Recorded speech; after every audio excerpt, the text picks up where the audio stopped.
Welcome back to another quick guide. Today I'll walk you through how to turn off camera night mode on iPhone.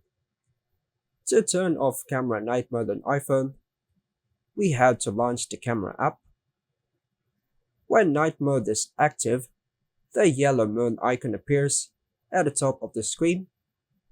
Tap the arrow upwards, then tap the moon icon and move the slider to 0 seconds or off to disable night mode for the current photo. The camera will not take the picture without using night mode. Take note, night mode automatically reactivates in low light conditions for subsequent photos.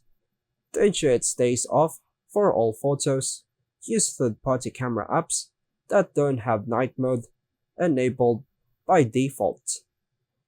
And that's all for now, folks. Thanks for watching.